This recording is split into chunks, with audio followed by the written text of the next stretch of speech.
Bienvenidos a CMO Latam, un podcast original de Naranja Media donde Santi y yo, la negra, hablamos con los líderes de marketing de las compañías más grandes de la región. Y nos vamos a lo más profundo de su mindset, desde los hitos que han marcado sus carreras hasta cómo se ve el día a día de alguien que está creando estrategias con equipos de marketing.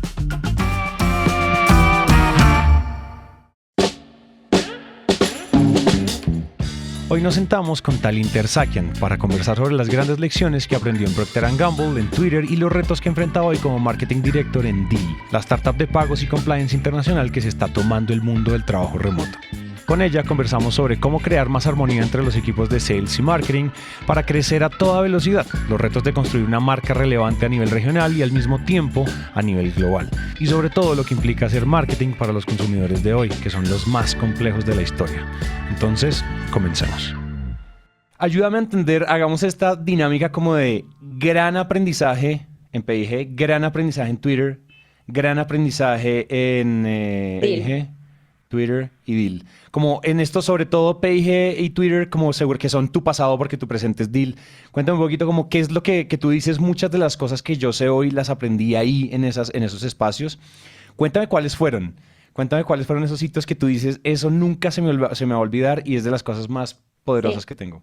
A ver, si te digo un aprendizaje de PIG, fue la importancia del consumidor y la importancia de entender en profundidad tu usuario, tu consumidor y poder extraer insights, ¿no? O sea, yo creo que PIG es una empresa que se mueve mucho por insights, ¿no? Y consumer-driven insights. ¿Y qué es un insight? Un insight es una verdad tácita que es no tan obvia, que es universal, y son esos insights que una vez que los encontrás, realmente inspiran creatividad, y creatividad que está buena. Y son esos comerciales, esos anuncios, estos posteos que vos los ves y decís, esta marca me entendió. Y eso yo lo aprendí en PIG, y te doy un ejemplo, una clara instancia donde trabajando en PIG en Irlanda, Irlanda tiene una de las tasas de nacimiento más altas de Europa, ¿no? Es un país principalmente católico, hay un montón de niños naciendo, entonces para la marca Pampers podíamos hacer muchos tests en Dublín, ¿no? En Irlanda, y después se expandían. Y un gran insight que tuvimos fue, ¿cuándo es el momento en que una mamá compra un pañal por primera vez? ¿No? Porque si vos lográs que ella compre Pampers por primera vez, seguramente, y tiene una buena experiencia, seguramente esa mamá siempre compre Pampers, ¿no? Porque es una marca de mucha lealtad. Entonces dijimos, era muy importante entender en qué momento una mamá compra el primer pañal y que ese primer pañal sea un Pampers. Y uno pensaría que es el momento en que el bebé nace, ¿no? Y no es así. Suele ser más o menos 3 semanas, o un poquito más, antes de que nazca el bebé, cuando la mamá empieza a preparar el hospital bag, cuando empieza a preparar su bolso con su pijama y las cosas que van a estar para el nacimiento. Sí. Entonces lo que empezamos a hacer desde Pampers es mandar pañales gratis en ese momento. Porque si ya te metía en su hospital bag, llegaba al hospital, tenía a su hijo, usaba Pampers por primera vez, la chance de que continúe usando la marca iba a ser muchísimo más alta. Así que el poder, digamos, de los insights es lo que más me llevé de P&G. De Twitter, creo que Twitter para mí fue una locura muy linda. Fue de repente pasar de consumer marketing a B2B, pasar de trabajar en consumo masivo a trabajar en tech, y sin saber mucho, y aprendiendo en el camino. Pero lo que más aprendí en Twitter fue la importancia en marketing de trabajar colaborativamente con otras funciones. Sobre todo cuando estás en B2B. Si no trabajas extremadamente bien con sales y de manera colaborativa, y si no usamos las mismas nomenclaturas y no sabemos bien a qué le hablamos los dos, nunca logras buenos resultados.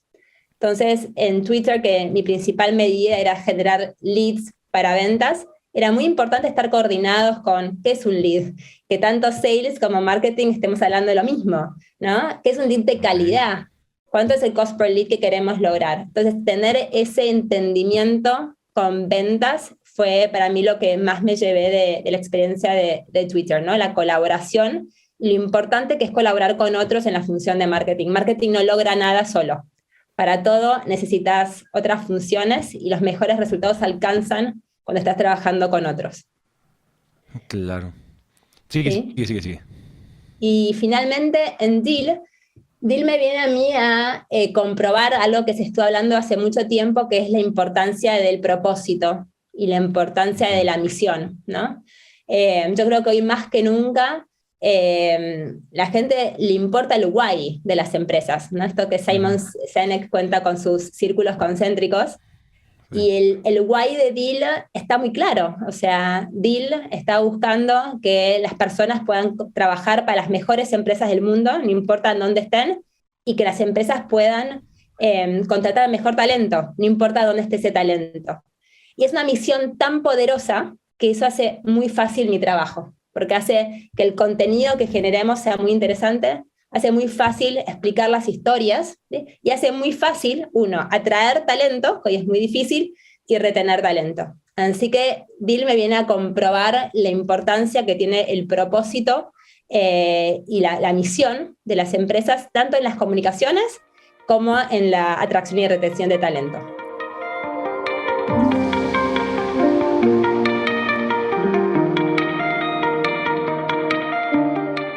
Quiero saber, porque me dio mucha curiosidad, ¿cuáles son esas buenas prácticas cuando uno hace marketing en B2B, en la dinámica con el área de ventas? Como, digamos, un poco, cuéntame cómo es esa sincronía.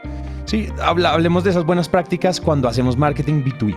¿Tú qué dirías? Porque cambia mucho de consumo y demás. Sí, yo creo que en primer lugar es entender muy bien el negocio y la audiencia. Creo que cuando hay un entendimiento de qué es lo que estoy vendiendo, cómo es el revenue model, quién es mi audiencia, cuáles son las barreras de esa audiencia, ese es como el primer paso, porque al final todo empieza ahí. Lo segundo que se vincula con eso es, ok, este es mi negocio, esta es mi audiencia, ahora, ¿cuáles son las métricas? ¿Tá? Y las métricas es fundamental que haya un entendimiento compartido entre todos los stakeholders de la organización, cuál es la definición de cada métrica. Es decir, si un lead es alguien que deja sus datos en un form, genial. Si un lead es alguien que hace un booking de una demo, genial. Si un lead es alguien que viene a un evento, genial. Pero es importante que todos estemos alineados en qué significa eso. Porque si todos sabemos eso, después es mucho más fácil analizar la información e iterar según los planes funcionen o no. Entonces te diría, eso es lo segundo, un entendimiento compartido de las métricas que se va a evaluar. Lo tercero, creo que es no hablar de sales y marketing. O sea, no somos enemigos, no somos los unos y los otros. Para mí somos un equipo de growth, o sea, un equipo de revenue growth, y estamos todos acá empujando hacia lo mismo. Y el común denominador tiene que ser la data. O sea, la data es el único source of truth. Entonces, cuando se cuestionan planes, cuando se cuestionan resultados, no se está cuestionando a sales o se está cuestionando a marketing. Se está cuestionando el resultado y entre todos cómo hacemos para mejorar eso. Por ejemplo, si nuestra conversión de leads es mala, sí, está bien, en parte, o sea, tiene que ver con el trabajo que marketing no está trayendo leads de buena calidad, ¿no? Pero ahí también tenemos que tener constantemente la retroalimentación de ventas para entender, bueno, ¿por qué no fue una lead de calidad? ¿Fue porque no estaba lista para comprar? ¿Fue porque no sé, era de otra región? O lo que fuera, para que el marketing pueda mejorar. Entonces, ese diálogo continuo entre sales y marketing es fundamental para ir mejorando los resultados. Y lo último que yo siempre digo es, en B2B, en tech, no sabemos todo. La realidad es que muchas veces son empresas muy jóvenes que estamos probando cosas nuevas, así que para mí no hay mejor manera que probar, equivocarnos rápido e iterar, ¿no? O sea, mucho prueba y error, mucho A/B testing todos los días y transmitir esa cultura, ¿no? De aprender en el hacer en vez de estar generando estrategia forever. Ok. Ayúdame a entender un poco, pensando en eso y pensando en cómo ustedes funcionan hoy, y no sé si esto va por ahí, pero quiero saber cuáles son los retos que tienes hoy. ¿Sí? ¿Cuáles son los retos que Deal enfrenta desde su equipo de growth y de revenue, pues de revenue growth? Y es hacia dónde están. En este momento, así lo preguntamos nosotros, no sé si en Argentina dicen trasnochar, lo que te quita el sueño. ¿Cuáles son Sí. esos retos y cómo los estás resolviendo? O sea, ¿qué palancas, qué botones, qué estrategias te estás encontrando cuando esos retos surgieron? Cuéntame, ¿cuáles son? ¿Cómo los has solucionado? ¿Qué te has encontrado ahí? A ver, naturalmente, en un startup, en este caso Deal, que tiene apenas 3 años, ¿no? De muchísimo Mm, crecimiento, hoy Deal tiene más de 11.000 clientes alrededor del mundo, que es una barbaridad en tan poco tiempo, y somos más de 1.100 claro, personas. Y no solo Deal es un startup, sino que está en un sector que también es bastante novedoso. Todo esto de International Hiring, si bien existe hace muchos años, se aceleró drásticamente con la pandemia. Entonces, naturalmente, hay muchas cosas que no se saben y que se van aprendiendo en el andar.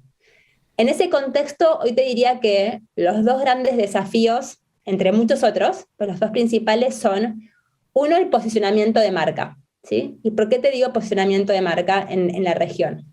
Cuando vos hablas de international hiring o contratación internacional, es muy fácil confundir la contratación en el sentido de compliance y contratos con el reclutamiento.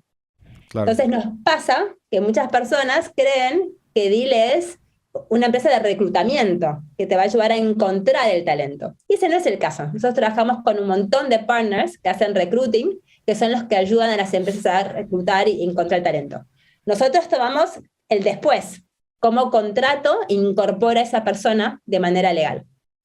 Todo esto que yo te cuento es fácil de explicarlo en 2 minutos, en 1 minuto, cuando tenés que explicar en un social media post o en un ad que tiene unos Claro. pocos caracteres, es difícil encontrar las palabras correctas. Así que parte del desvelo es cómo explico esto en 6 palabras, ¿no? Cuando la palabra international hiring o contratación internacional puede dar lugar a confusión, ¿sí? Claro. Eso por una parte.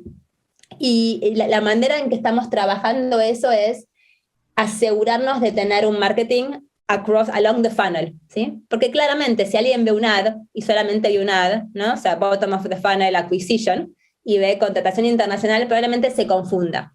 Pero si yo trabajo mucho el awareness y el mid funnel, ¿sí? Y educo, ¿no? Y genero consideración y genero conocimiento de marca desde el principio, cuando vean mi ad y día contratación internacional, ya van a entender que no es reclutamiento, que es la parte más bien de compliance y payroll.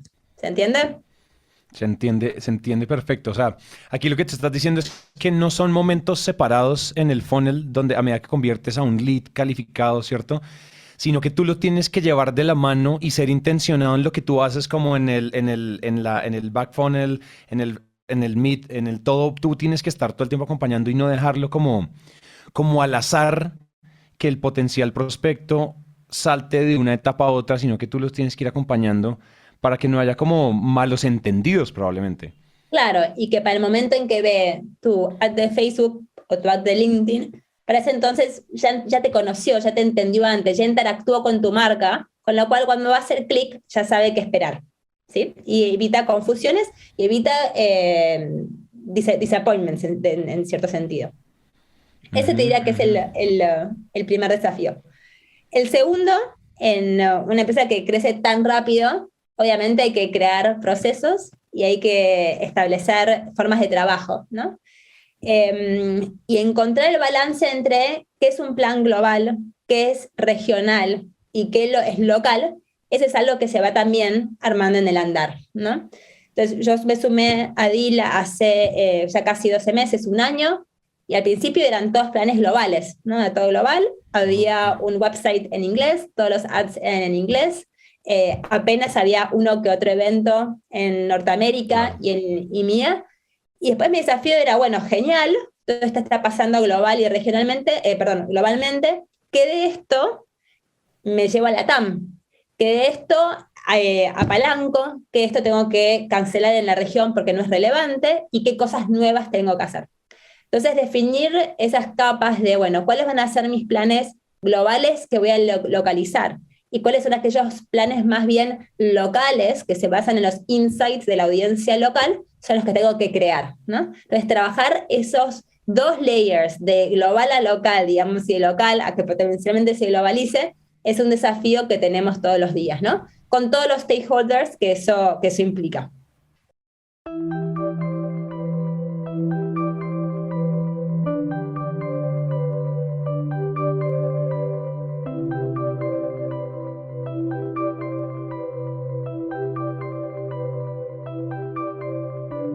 quería pasar como a esta sección que a nosotros nos gusta llamar como esas verdades que han caducado. ¿Cuáles son para ti como esas nuevas reglas de juego? Te mencionaría 3 cosas. Uno, creo que en un marketing más bien tradicional, o el marketing de la época de Mad Men, uno tenía un producto, tenía un beneficio y le contaba el beneficio a la audiencia y esperaba que la audiencia diga, ah, está bueno este beneficio, lo compro, ¿no? O sea, creo que era muy lineal. Y creo que, como mencionaba antes, el consumidor sigue siendo el centro del marketing. Y cuando vos ves al consumidor, el consumidor es lo que más cambió en los últimos años, ¿no? Con el consumidor y la tecnología, si querés. Y este es un consumidor que, en mi opinión, es un consumidor mucho más complejo. Es un consumidor que cuestiona, ¿no? Que challengea a las marcas, que tiene muchísimas más opciones de las que tenía antes. Y es por eso mismo que creo que hoy más que nunca el why o el propósito de las marcas y de las empresas es importante. Porque yo creo que hay un consumidor, sobre todo cuando te pones a ver Gen Z, Millennials, etcétera, que les importa muchísimo el why, el propósito de las empresas. Y eso sí creo que es un cambio. Lo segundo, te diría que es la tecnología. O sea, el avance tecnológico es abismal y no para de acelerarse. Todo el avance tecnológico y la cantidad de data que tenemos nos permite hacer algo que antes en marketing no se podía hacer, ¿no? Cuando yo empecé en P&G, hablábamos del who, o sea, de tu audiencia, del what, qué le vas a decir, y del how, cómo se lo vas a decir, en qué canales. Y ahora la data y la tecnología te agregan el when, cuándo se lo vas a decir. Porque hoy, con la tecnología, podemos conectar con la audiencia correcta en el momento correcto. Y ese timeliness de los mensajes es algo completamente novedoso que creo que todavía no estamos haciendo del todo bien, ¿no? ¿Y cuál es el mix correcto entre conectar en el momento correcto, no ser spammy, ¿no? No ser inoportuno? Entonces creo que el timeliness es lo segundo. Y también lo que es tecnología no es solamente conectar en el momento correcto, es la diversidad de canales que hay. O sea, probablemente hace 30 años atrás, vos con televisión, out of home, radio, según el país, lograbas tu marketing mix. Sí. Hoy constantemente aparecen canales nuevos, ¿no? TikTok, influencer marketing, etcétera, etcétera, ¿no? Y dependiendo del sector, hay diferentes canales que se vuelven más relevantes. Cuando hablabas de B2B, LinkedIn pesa un montón. Entonces creo que eso es lo otro, esta continua aparición y consolidación y desaparición también de canales nuevos que desde el punto de vista de marketing tenemos que aprender a dominar. Y lo tercero que creo que es, no sé si es una novedad, pero creo que es algo que hay que replantearse continuamente, es este juego entre brand building y performance marketing, ¿no? Ajá. Creo que hoy en día con todo esta transición hacia growth, ¿no? Startups de high growth, acelerar mucho, hay una tendencia hacia el performance marketing. Pero también tenemos que amigarnos con que el performance marketing es cortoplacista, ¿no? No alcanza, hay que complementarlo continuamente con brand building, porque el brand building es lo que últimamente va a cambiar comportamientos, es lo que te va a generar la lealtad.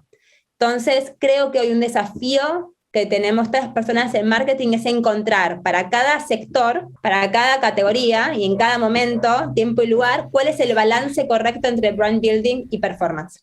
Porque no es ni uno ni el otro, es una combinación de los dos y el porcentaje que cada uno representa varía. Así que esas serían las 3 cosas. ¡Guau! Oye, eso último que dijiste está rallador de cocos, explotador de cabezas. Yo creo que me parece que hemos dicho cosas muy, muy poderosas. Yo, en términos tengo mucha curiosidad de construir un equipo, el equipo correcto, pensando en estos nuevos paradigmas de los que has hablado. Sí. Si los oyentes que tenemos son una startup que acaba de recibir $10 millones y tiene que crear un equipo de marketing para empezar a crecer y demás, ¿cuál sería tu enfoque? ¿Qué harías de primero? Sí, ¿por qué? A ver, pregunta difícil, la verdad, porque creo que puede variar mucho dependiendo el tipo de compañía, el producto y los desafíos que tenga para adelante, ¿no? Y en particular en el estadio en que está ese startup. O sea, un startup que está empezando y es B2B es muy diferente que un B2C que está empezando, ¿no? Porque el B2C probablemente necesite mucho más de growth desde el momento uno.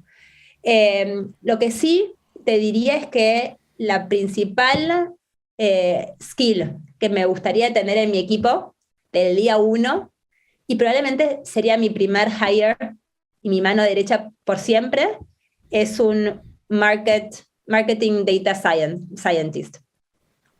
Alguien que entienda la data, pueda crunchear la data y darme insights. Por eso le agregué marketing data analyst. O sea, no me alcanza alguien que sepa analizar Excel, alguien que sepa transformar esa data en insights. ¿Y por qué sería mi primer hire? Porque creo que si bien al principio no tenemos mucha data para analizar, creo que es importante desde el primer día establecer cuáles son esas métricas que tenemos que analizar, cuáles son los dashboards que queremos hacer, armar esos dashboards, para el momento en que se empiece a ejecutar, ya tener las bases armadas y formadas y poder estar analizando en tiempo real. Entonces, eso sería lo primero que haría, contratar una persona de Data Science, pero con experiencia en marketing. Lo segundo que te puedo decir es, creo que tendría, y acá de nuevo, depende del tipo de compañía, definitivamente es un generalista, pero con creative skills, ¿sí? Alguien que te pueda sacar desde un evento, ¿no? Alguien que te pueda empezar a armar un blog, no porque no vaya a contratar después a alguien que haga exclusivamente blog, pero al principio, cuando estás en un startup, somos muy poquitos, ¿no? Claro. Y hay que empezar. Entonces creo que teniendo alguien de data con un generalista, con skills creativas, creo que para empezar vamos bien. Y después algo que aprendí en Deel, porque no estaba acostumbrada a esta forma de trabajo, es aprender a apoyarme en freelancers, ¿no? Okay. Y saber que cuando uno está empezando y está aprendiendo, necesita flexibilidad y fluidez. No solamente en los planes, sino en la estructura. Porque posiblemente no saques la estructura bien desde el día uno, y es muy fácil contratar freelancers y después prescindir de sus servicios. No es tan fácil hacerlo con full-time employees, ¿no? No solo por la empresa, también por la persona. Entonces yo, por ejemplo, en este momento que estamos armando tengo equipo, digamos, permanente en la TAM, pero también tengo diseñador, copywriter, alguien que me ayuda con traducciones, que son todos freelancers, ¿no? Y eso me permite ir cambiando y manteniendo mi estructura fluida, acorde a cómo evolucionan las necesidades del negocio. Que en un ambiente de high growth, esas necesidades cambian mucho y cambian en poco tiempo. Así que nada, esas tres cosas te diría. Data, con alguien que sepa sacar insights de la data, en primer lugar. Segundo lugar, un generalista con skills creativas. Y tercer lugar, dar lugar a freelancers que ayuden a generar fluidez en el equipo y responder a las necesidades.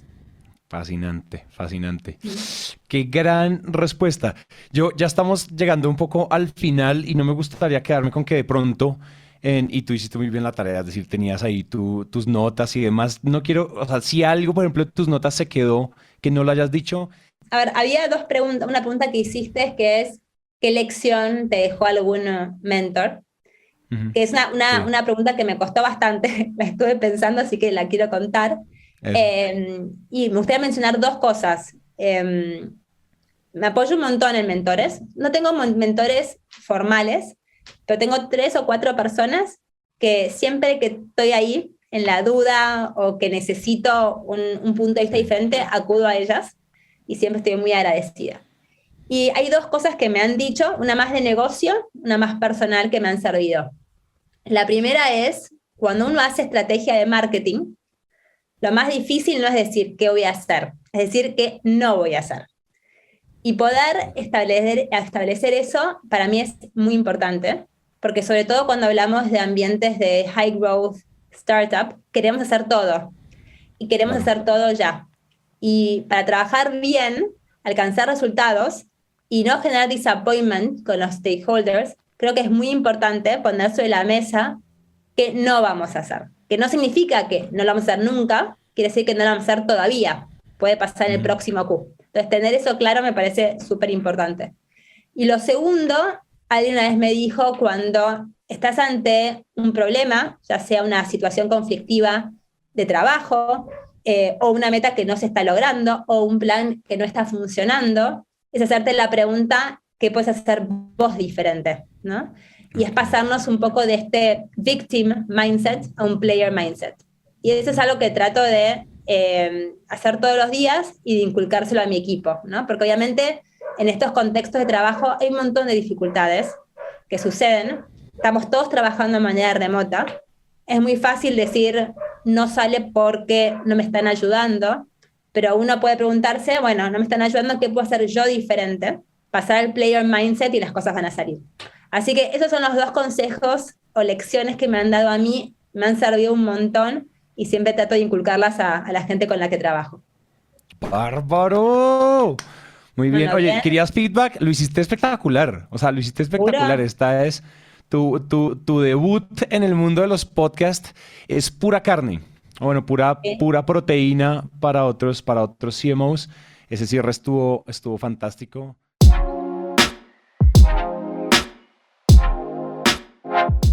Me quedé pensando mucho en esa idea del consumidor más complejo, porque a medida que el consumidor evoluciona, el marketing como profesión se vuelve cada vez más profundo y demanda más de nuestros equipos. Pero bueno, así acaba este episodio. Muchas gracias a Talín por compartir su tiempo y esas ideas que nos dejaron pensando. Antes de irnos, les pedimos dejar una reseña de 5 estrellas en Apple Podcast y en Spotify para hacer que este show continúe. También nos pueden seguir en redes sociales como @naranjamediapod, o si quieren escríbanos en nuestro WhatsApp +57 317 316 9196. La producción de este episodio fue realizada por Julián Cortés y Ana María Ochoa, el booking por Catherine Sánchez y el diseño de sonido por Cristian Cerón. Muchas gracias y nos vemos la próxima semana.